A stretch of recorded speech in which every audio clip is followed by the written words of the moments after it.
जी चंद साहब, 3 मई को पार्लियामेंट के सामने देखें, जहाँ तक हुकूमत का तल्लक है, हुकूमत ने अभी मिनिस्टर साहब आपके प्रोग्राम में कह के गए हैं, मीडिया के जो मालकान या वर्कर्स का जो मसला है उसमें मालकान की पेमेंट्स भी हो रही हैं। जो माशी कदगने जो समझते थे मीडिया मालकान, जिसका असर वो अपने वर्कर्स पर डालते हैं, मैं समझता हूँ हुकूमत की तरफ से भरपूर तावन किया जाएगा ताकि वर्कर को तहफ़्फ़ुज़ मिले।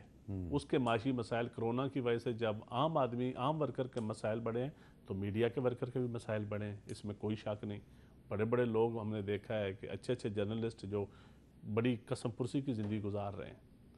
तो मैं समझता हूँ कि जितना उन वर्कर्स के लिए या उन साफ़ियों के लिए जो जेन्युइन साफ़ी हैं उनके लिए जितना किया जाए थोड़ा है। और वो तो सच्ची बात है, डेमोक्रेटिक माहौल में वो सरमाया होते हैं।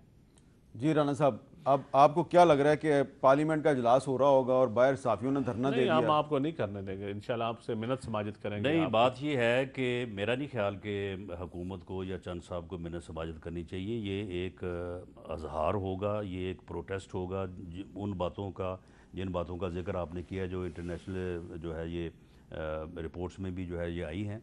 बिल्कुल उस दिन मीडिया को, सहाफ़ियों को यौम एहतजाज मनाना चाहिए, पार्लियामेंट के सामने बिल्कुल उनको आना चाहिए, और अगर उस दिन इजलास हुआ तो बिल्कुल हमें भी जो है उसमें शामिल होना चाहिए, क्योंकि मीडिया की आज़ादी के बगैर जमहूरियत का तसव्वुर जो है वो कोई मायने नहीं रखता। मीडिया आज़ाद होगा तो फिर ही जमहूरियत भी और सियासी जमातें भी। अब बातें तो सारी हुई हैं, सियासी जमातें कितनी आज़ाद हैं, बाकी और अदारे जो हैं वो कितने आज़ाद हैं। तो ये सारी आज़ादियों के लिए है मीडिया की आज़ादी जो है ना ये शर्त अव्वलीन है। तो इसलिए उस प्रोटेस्ट में सियासी जमातों को भी शामिल होना चाहिए और आज राणा साहब ने और पार्लियामेंट के सामने आना चाहिए। सियासी जमातें भी आज़ाद नहीं है। आप भी वैसे अंदर से यही कह रहे होंगे कि राना क्या जबरदस्त बात की है। मैं 75% तो नहीं 50% एग्री करता हूं। 50%, तो 50% जो आप 50% एग्री कर रहे हैं वो क्या? वो पॉलिटिकल क़यादतें जो पार्टियों को लीड करते हैं ना, वो जिम्मेदार है। अच्छा, शायद वो चाहते नहीं है कि पार्टियों के अंदर जेन्युइन डेमोक्रेसी आए। तो पार्टियों के अंदर डेमोक्रेसी बड़ी जरूरी है, उसके बगैर जमहूरियत फजूल है। वाह जी वाह, क्या बात किया। एग्री करते हैं आप उससे?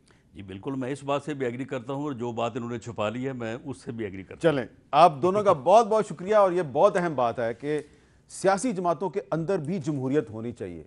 सियासी जमातों के अंदर जब जमहूरियत होगी तो ये सियासी जमातें इतनी मजबूत हो जाएंगी कि फिर इनकी आज़ादी जो है उसको कोई यरगमाल नहीं बना सकता। ये जमातें खुद मुख्तार और आज़ाद हो जाएंगी, इनको कोई डिक्टेट नहीं कर सकता। लेकिन जब इनके अंदर जमहूरियत नहीं होती तो ये कमज़ोर हो जाती हैं, और जो कमज़ोर जमातें हैं उनकी क़यादत के साथ फिर वही कुछ होता है जो पाकिस्तान में हो रहा है और जिसकी तरफ नदीम अफजल चंद और राना सनाउल्लाह साहब ने इशारा किया है। जो जितनी बात इन्होंने कर दी है उसको आप समझने की कोशिश करें। फ़िलहाल इतनी आज़ादी है, इजाज़त दीजिए, अल्लाह हाफ़िज़।